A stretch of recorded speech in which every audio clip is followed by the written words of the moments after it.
વરસાદી વાતાવરણ જામ્યું છે અને હમણાં જ થોડી વારમાં વરસાદ તૂટી પડવાનો છે। જેવો વરસાદ પડશે બધા માગશે ભજીયા પકોડા એવું કંઈક।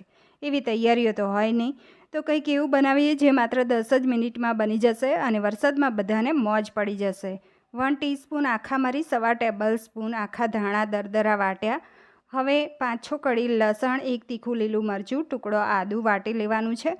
2 મોટી સાઈઝની ડુંગળી સમારેલી અને વાટેલા મસાલા બધા એડ કર્યા। 2 ચપટી હિંગ, અજમો, આખું જીરું, ગરમ મસાલો, લાલ મરચું પાવડર ચપટી, હળદર અને મીઠું સ્વાદ મુજબ અને લીલા ધાણા નાખી મિક્સ કરી લેવાનું છે। હવે અહીંયા 1 કપ ચણાનો લોટ એડ કર્યો અને એમાં થોડું પાણી એડ કરી અને મીડિયમ એવું બેટર તૈયાર કર્યું। ગરમ તેલમાં તળી લેવાનું છે। તો મીડિયમ ફ્લેમ ઉપર તળી અને કાઢી લેવાના છે। હવે વાટકીથી દબાવી અને ટીકડી જેવો શેપ આપી દઈએ। તો આ રીતે બધી ટીકડી તૈયાર થઈ જાય એટલે મીડિયમ ફ્લેમ ઉપર આપણે એકદમ ક્રિસ્પી એવા તળી લેવાના છે। તો અહીંયા કાંદા વડા તૈયાર થઈ ગયા છે। ફ્રેન્ડ્સ, આ રેસીપી ગમી હોય તો વિડીયોને લાઇક કરજો અને મારી ચેનલને સબસ્ક્રાઈબ કરજો। દોસ્તોમાં